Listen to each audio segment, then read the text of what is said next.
baru-baru ini muncul kelompok-kelompok tertentu. Saya sebut saja. Ada salah seorang dai mengaku pengikut sunnah tapi mengkafirkan sesama muslim. Itu man kafara fahuwa kafir. Seorang muslim yang sudah bersyahadat dikafirkan oleh muslim, maka muslim yang mengkafir itu secara tidak langsung dia sudah kafir. Itu terjadi baru-baru ini, kasus Ustadz Adi Hidayat 2 kali dikafirkan orang. Baik Bapak Ibu sekalian yang berbahagia, di pertemuan kali ini kita menyelesaikan kajian kita yang waktu itu kita bahas tentang aliran sesat. Ada 10 kriteria dalam Majelis Ulama Indonesia. Penetapan Majelis Ulama Indonesia menetapkan 10 kriteria aliran sesat. Jadi 10 kriteria aliran sesat ini, jadi ke 10-10 ini, atau ada di antara salah satu yang 10 ini dalam salah satu kelompok, maka terindikasi dengan paham yang sesat. Karena begini, di dalam Al-Quran disampaikan oleh Allah kelak akan ada yang namanya sesat dan menyesatkan. Dalun yudil. Jadi ada satu gerakan yang sesat dan menyesatkan. Salah satu perbuatan yang saling menyesatkan dulu dikatakan oleh seorang ulama di dalam kitabnya Nihayatul Alam Syekh Al-Arifi, begitu juga Syekh Hasim Al-Ash'ari, bermunculan kelompok-kelompok yang aliran-aliran sesat dan lagi menyesatkan. Itu bukan disebabkan karena tidak mengerti, disebabkan oleh pemuka yang mengerti, disebabkan oleh pemuka yang sombong, disebabkan oleh pemuka agama yang condong keangkuhan, bukan karena tidak mengerti, tapi jalan mereka menuju kesesatan. Ada orang-orang yang mengajak kepada kesesatan. Kita ambil contoh kasus DII-TII misalkan. Ini kasus yang sangat-sangat harus kita waspadai dari dulu sampai sekarang. DII-TII. Kemudian ada aliran komunisme, PKI, sesat dan menyesatkan. Justru mereka anti agama. Kalau ada yang senang dengan PKI, berarti dia terindikasi PKI berarti. Kalau ada orang yang ingin meninggikan sistem komunisme atau aliran komunisme di negara manapun, maka terindikasi PKI atau terindikasi komunis. Salah satu teologi aliran komunis itu anti Tuhan. Jadi komunisme itu anti Tuhan. Mereka tak suka bertuhan. Jadi PKI itu anti Tuhan, anti Tuhan, anti Tuhan. Oh, tapi ada orang PKI itu sholat kamuflase. Kamuflase. Kenapa? Karena Partai Komunis Indonesia itu, atau Partai Komunis apapun dimanapun mereka, baik di Uni Soviet, baik di Cina, yang namanya komunis anti Tuhan. Sejalan dengan kelompok-kelompok sesat yang lain. Murji'ah begitu juga. Murji'ah tidak anti Tuhan, tapi mereka pelaku dosa besar yang mereka anggap menjadi sebuah kebaikan. Artinya siapapun yang melakukan dosa besar dalam teologi Murji'ah dikembalikan kepada hati masing-masing. Kalau dia melakukan dosa besar tapi hatinya masih berkata baik, maka baiklah dia. Ini lebih sesat dan menyesatkan. Siapa mereka? Yang mengajak orang kepada kesesatan, orang yang mengerti, bukan orang yang tak mengerti.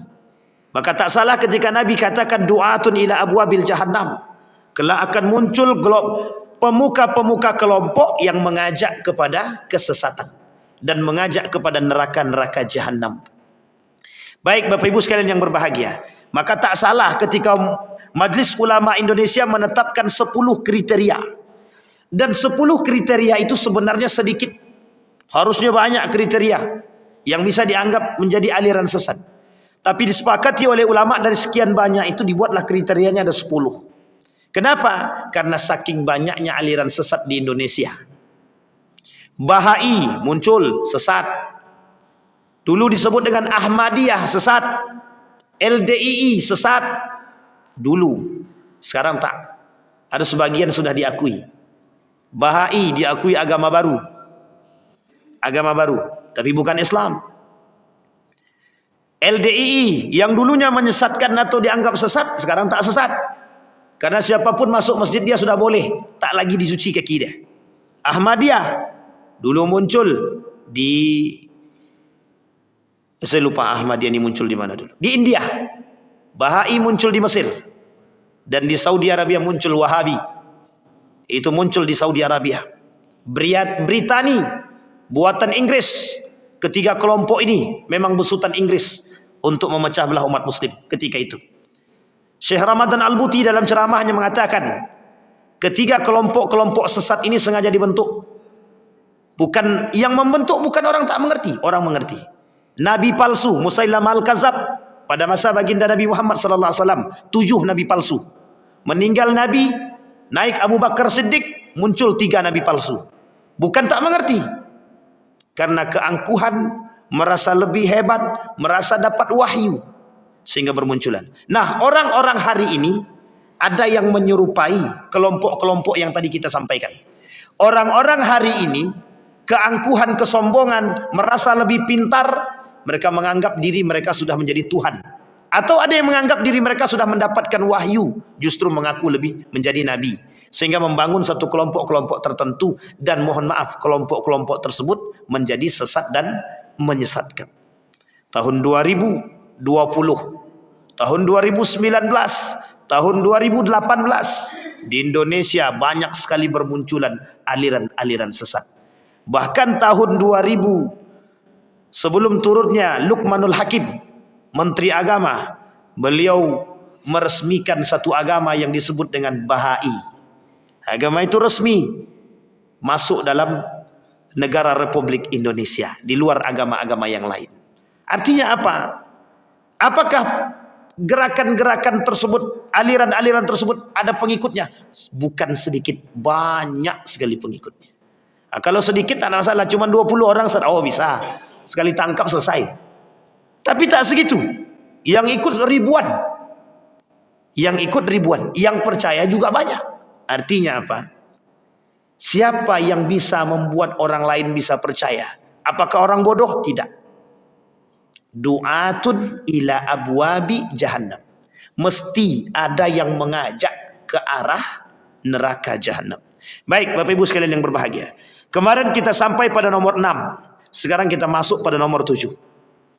Tapi kita ulang, pada nomor 6, dalam kriteria aliran sesat yang dibuat oleh Majelis Ulama Indonesia pada tahun 2007, yang keenam, mengingkari kedudukan hadis Nabi sebagai sumber ajaran Islam. Tahun 2015 sudah saya sampaikan, ketika saya masih di Yogyakarta, seorang khatib sedang berkhutbah Jumat. Dalam khutbahnya dia katakan, saya tak percaya dengan hadis Nabi. Pada hakikatnya ada keraguan. Ragu dengan hadis Nabi, hilang iman. Kalau kelompok ini bermunculan, maka disebut dengan kelompok ingkar sunnah. Kelompok yang tak suka dengan Nabi. Kelompok yang mengatakan bahwa Nabi Muhammad itu adalah manusia biasa. Jadi kalau dia berkata wajar, dia dusta. Artinya apa? Dia tak percaya kemukjizatan Nabi, dia tak percaya dengan Nabi, dia tak percaya kalau Nabi itu maksum. Sehingga kelompok-kelompok Syiah itu, dengan keberadaan baginda Nabi Muhammad SAW, ada yang lebih maksum dari Nabi, yang disebut dengan Imam 12. Al-Imam 12, Ithna Ashri. Jadi berapa imam mereka? 12, lebih maksum daripada baginda Nabi Muhammad SAW. Sampai-sampai ada seorang ustadz mengatakan Syiah itu tidak Islam. Betul, karena ada sebagian Syiah itu yang tidak mau mengakui diri mereka Islam. Kami tidak Islam tapi kami Syiah. Di Jakarta pada tahun 2014 deklarasi di Jakarta, kalau saya tak salah 2014, mereka deklarasi di Jakarta. Apa deklarasi mereka? Katakan kami Syiah, bukan Islam. Oh, itu bukan sesat lagi, sangat menyesatkan, sangat menyesatkan. Tapi Bapak Ibu lihat pengikutnya berapa banyak. Gelora Bung Karno penuh, Gelora Bung Karno penuh. Pertanyaannya sederhana, semakin berkembangnya aliran pesat di Indonesia, berarti kedekatan kiamat itu semakin dekat. Semakin bermunculannya aliran-aliran sesat di muka bumi ini, bertanda semakin jauhnya nilai-nilai agama. Semakin jauh umat muslim dari agama. Apa masalah mereka kok bisa masuk dalam kesesatan? Ada penyebab? Ada. Lemahnya ilmu, lemahnya iman, lemahnya akidah. Tak salah, tak salah. Kristen Ortodoks Syria, Syiah Ortodoks, sudah berbau Ortodoks semua. Kristen Ortodoks Syria pakai jilbab.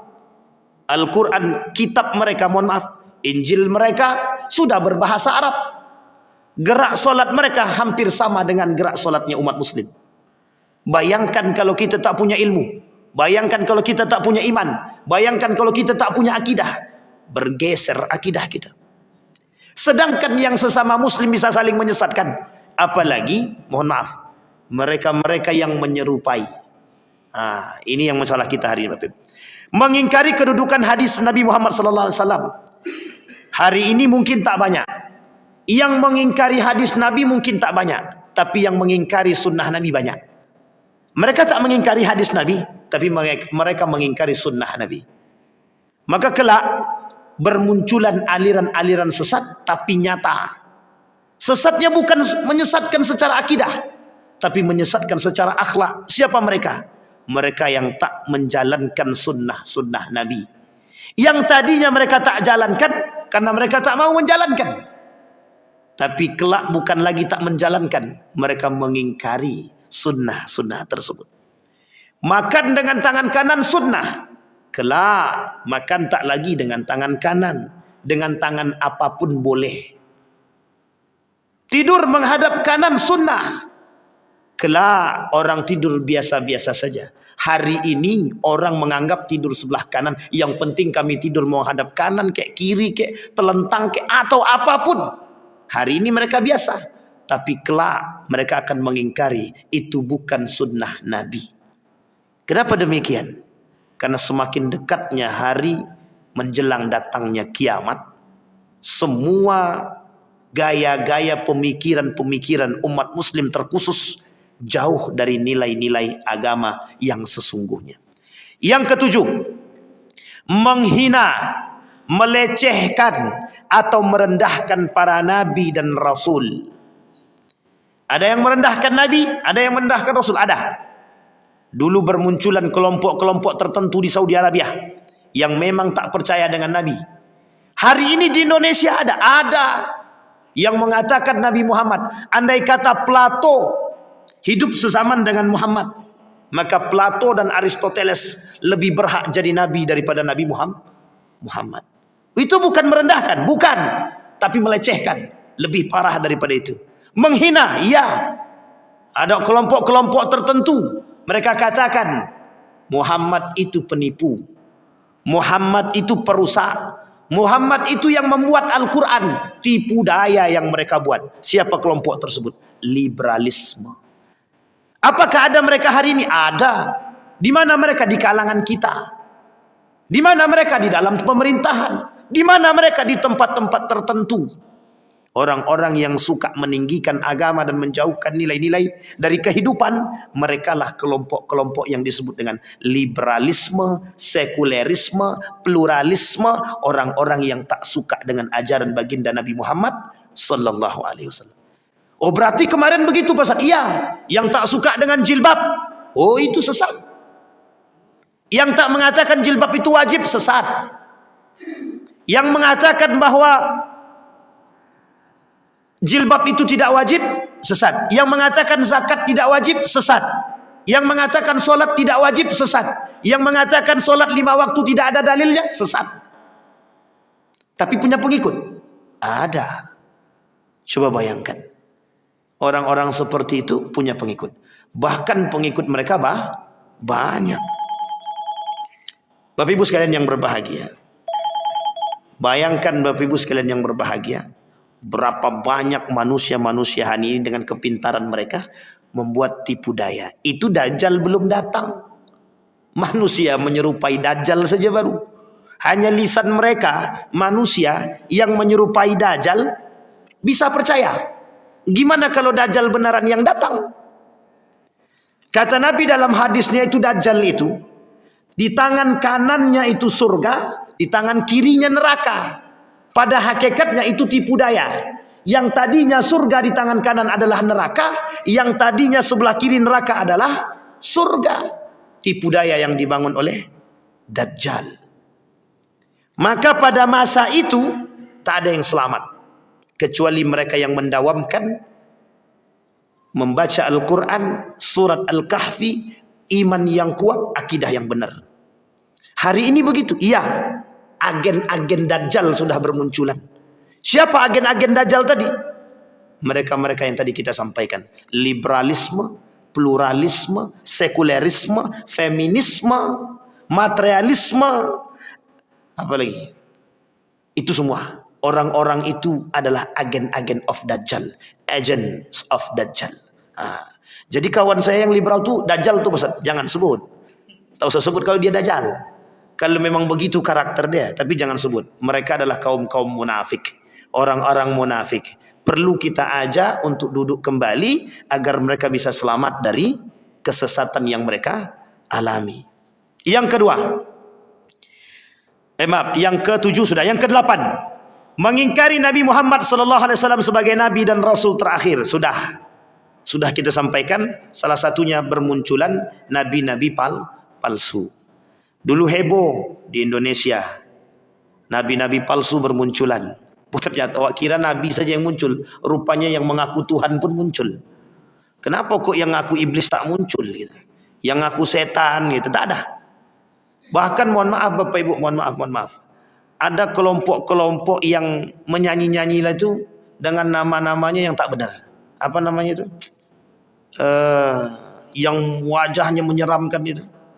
Tapi satu kelompok penyanyi. Astagfirullahaladzim. Apa namanya? Apa Bu? Apa? Bukan Lady Gaga. Lady Gaga itu yang menyerupai Nabi. Ada lagi. Ada baru-baru ini dia itu. Oh, kayak hantu lah orangnya. Nah, kalau Halloween itu sama itu. Bukan kuburan penyanyi kuburan itu siapa? Itulah pokoknya. Coba tengok Bapak Ibu. Kenapa orang hari ini kok pede gitu? Mereka bangga dengan aliran-aliran yang menyesatkan begitu. Ya karena itu tadi. Ada kepentingan, ada keinginan. Apa yang bisa didapat. Hari ini orang akan melakukan kegilaan demi mendapatkan kepentingan, demi mendapatkan dunia mereka. Mereka rela gila kok. Rela gila. Bapak Ibu saya kasih tahu, salah satu model agen daripada Dajjal tadi itu pada digital. Coba Bapak Ibu lihat betapa banyak orang gila hari ini dengan HP. Ditaruhnya HP di ujung situ. Dibuatnya video, joget-joget dia menghadap ke video tadi. Manusia ramai di tengah jalan nih, dia berani joget di situ. Itu namanya TikTok. Itu namanya agen-agen Dajjal yang saya bilang tadi itu. TikTok, Instagram, joget-joget, tidak punya malu. Itu perempuan. Bukan hanya perempuan, laki-laki. Kadang-kadang tidak tahu kita harus ngelus apa tuh kita nggak tahu sekarang. Saking mudahnya sekarang itu orang-orang terpancing menuju kesesatan. Tapi tak salahkah mereka? Ya tetap salah. Siapa yang mengajak mereka kepada perbuatan yang salah? Orang-orang yang mengerti. Pertanyaannya, mengapa orang-orang yang mengerti, yang berilmu justru mengajak kepada kesesatan? Karena apa? Karena mereka tak beriman. Kenapa? Karena mereka tak berakidah. Maka tak salah ketika ada orang pintar tapi tak beriman justru menyesatkan. Kenapa kita katakan demikian? Ya karena sesungguhnya yang menjalankan, sesungguhnya yang mengarahkan mereka kepada jalan yang lurus itu apa? Iman mereka, agama mereka. Justru bermunculan kelompok hari ini tak percaya kepada agama. Ada kelompok yang tak percaya kepada Tuhan. Apa namanya? Ateis. Salah satu buku judulnya Liberalism and Secularism to Manage Islam. Manage to Islam. Liberalisme, sekularisme merusak Islam. Apa poin pertama yang mereka sampaikan? Menjadikan orang-orang berislam ateis. Itu aliran sesat. Liberalisme, sekularisme Tujuan mereka cuma satu, menjauhkan kita dari agama. Kelak kita menjadi orang-orang yang tidak beragama. Bukan kita mereka yang terbawa. Artinya apa? Pengingkaran mereka terhadap Nabi. Artinya apa? Pengingkaran mereka terhadap sunnah Nabi. Artinya apa? Pengingkaran mereka terhadap ajaran-ajaran agama. Justru mereka tak mau beragama. Kami tak percaya pada nilai-nilai agama. Bapak Ibu kan sudah lihat tuh video yang viral itu. Apa kata pemuka tokoh tadi yang mengatakan? Agama itu musuh negara. Yang ngomong siapa? Lulusan pesantren. Yang ngomong siapa? Profesor. Dia katakan bahwa agama musuh negara. Pertanyaan besar muncul. Kalau agama musuh negara, yang lain musuh siapa? Musuh setan, musuh iblis. Sampai di sini bisa dipahami. Wajar kalau kesesatan semakin merajalela. Wajar. Wajar kalau kelompok-kelompok bermunculan aliran-aliran sesat. Wajar. Kenapa wajar? Karena para tokoh, orang alim yang seharusnya mengajak kepada jalan yang benar, justru mengajak kepada aliran yang sesat lagi menyesatkan. 9. Mengubah, menambah, dan atau mengurangi pokok-pokok ibadah yang telah ditetapkan syariat. Seperti haji ke Baitullah, solat fardu tidak 5 waktu. Ini saya sampaikan. Tahun 2017 saya ketemu dengan orang ini. Apa kata mereka? Hari ini beliau sudah bergelar profesor. Di dalam kelas dengan lantang dia bilang begini. Kenapa haji itu 1 kali dalam setahun? Kenapa haji itu 1 kali dalam? Saya tanya Bapak Ibu, haji di bulan apa? Zul. Sekarang pertanyaannya, apakah di dalam Al-Quran ada pernyataan resmi Allah katakan haji di bulan Zulhijjah? Ada tidak Allah katakan di dalam Al-Quran haji di bulan Zulhijjah? Pernyataan seperti itu ada atau tidak? Kalau tak ada, boleh tidak haji di bulan-bulan yang lain? Mulai bingung. Tak boleh, kata siapa? Tak boleh. Sekarang pertanyaannya, apakah haji harus ke Baitullah? Harus. Siapa yang mengharuskan? Siapa yang mewajibkan? Apa ritual haji? Apa saja haji? Apa tujuan haji? Tujuan haji apa? Kalaulah orang-orang mengagungkan, mohon maaf, jangan tersinggung. Kalau ada yang mengagungkan, ada kelompok-kelompok tertentu yang mengagungkan Pakistan lebih baik daripada Mekah. Ada kelompok tertentu yang mengatakan seharusnya haji tidak hanya di bulan Zulhijjah, tapi bisa di bulan-bulan yang lain. Karena tidak ada pernyataan Allah resmi yang mengatakan haji di bulan Zulhijjah. Kira-kira kalau yang ngomong profesor percaya apa tak percaya? Dikira-kira dulu, ibu-ibu, bapak-bapak, yang ngomong profesor percaya apa tidak? Coba bayangkan. Kalau yang ngomong S1, S2, masih ragu kami Ustaz. Ini yang ngomong profesor. Apa kata profesor? Tidak ada itu istilah haji harus di bulan Zulhijjah itu. Bisa kok ditambah bulan lain. Akhirnya yang terjadi, mahasiswa bengong, diam mahasiswa semua. Ada yang mengatakan, iya juga.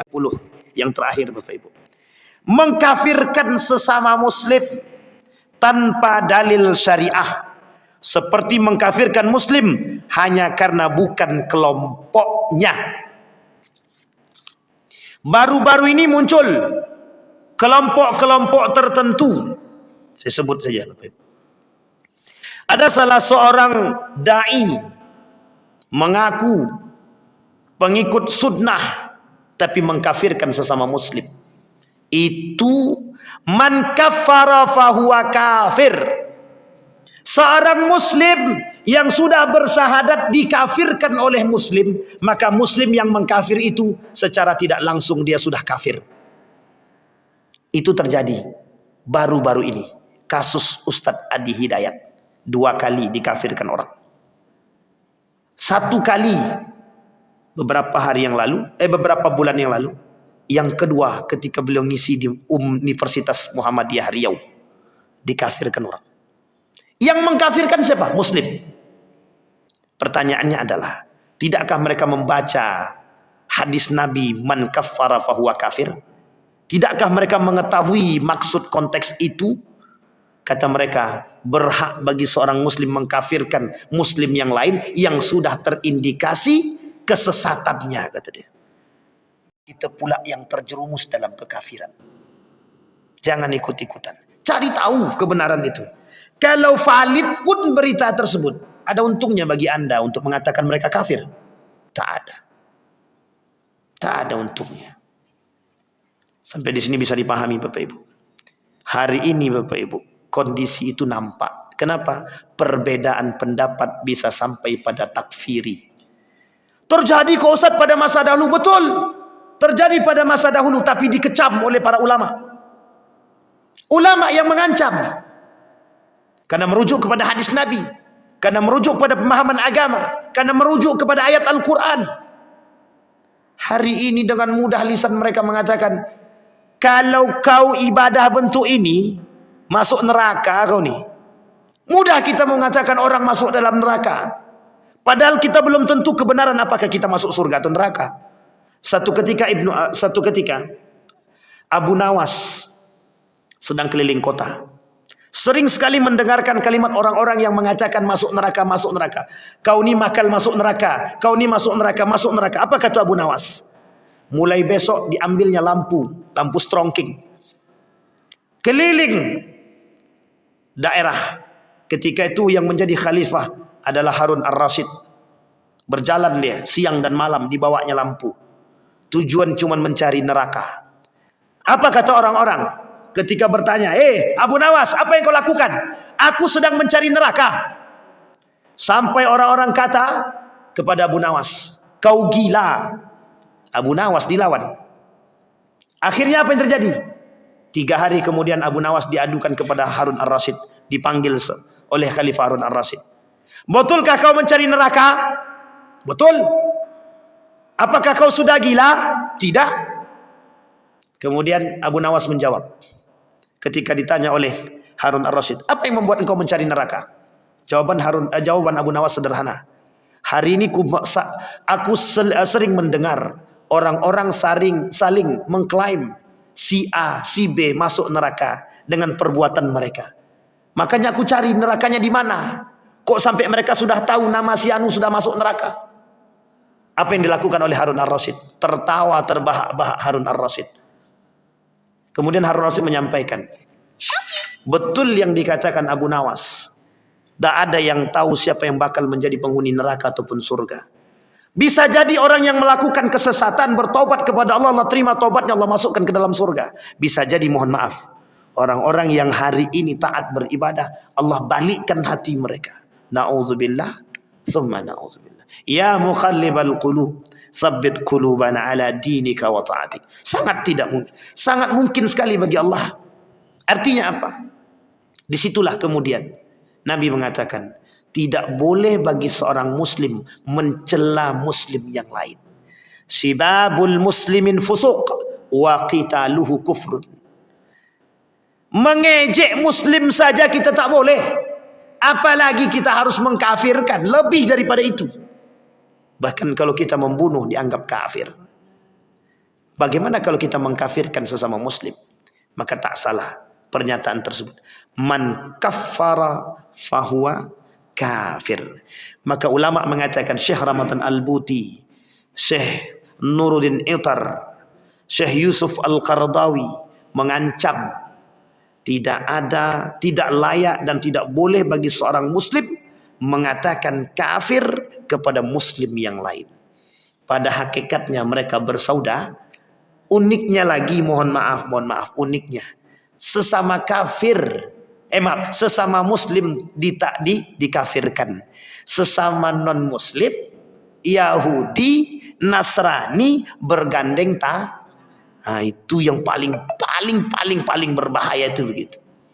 Dengan muslim saling mencela, dengan kafir saling bergandeng itulah yang kita temukan hari ini. Bapak Ibu sekalian yang berbahagia, kembali kepada poin tadi, ada 10. 10 poin ini kata Majelis Ulama Indonesia.